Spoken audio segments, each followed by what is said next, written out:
How to jump.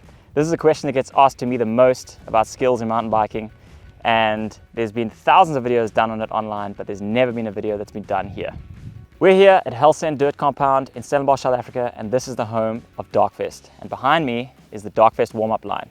And when people think about jumps, this is what they think about: hitting big air, looking impressive, going big. But realistically, that's not what you should be starting on. So please don't start on a jump behind me.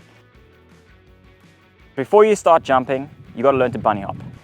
Bunny hop is like a boat rocking motion. So you want to, first of all, hang back on your arms and really sit that weight back in your arms and get that front wheel off the ground as high as you want to get the bunny hop to go.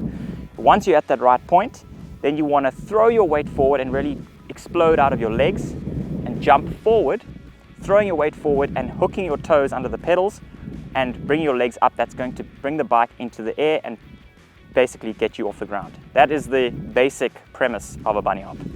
Once you've learned to bunny hop, the next place to move on to is a small jump. And you could do just a single jump, or you could come to a pump track.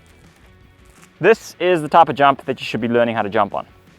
If you haven't got use of a pump track, this is a great place to do it. You can see at the tabletop, there's a very mellow landing, a very mellow takeoff, and it's going to be very safe for you. You don't have to hit this with a lot of speed, and ultimately it's something that you can do over and over and over again to better your skills. And that's, at the end of the day, I started jumping when I was probably 6 years old, and repetition is what's going to get you to be better at jumping and getting more relaxed and more confident. And the only way that's going to happen is if you just repeat. So as you can see here on a jump like this, it's got a very flat takeoff, and that's where that bunny hop technique is going to come in.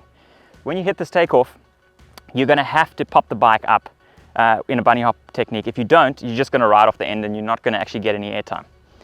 And that is something that you should do over and over again until you are blue in the face, until you can position yourself and you can know exactly where you're going to land. You can play with the bike, you can maybe get the bike a bit sideways, bring the front wheel up, bring the front wheel down. Really be confident and be relaxed hitting a jump like this before you think about going bigger.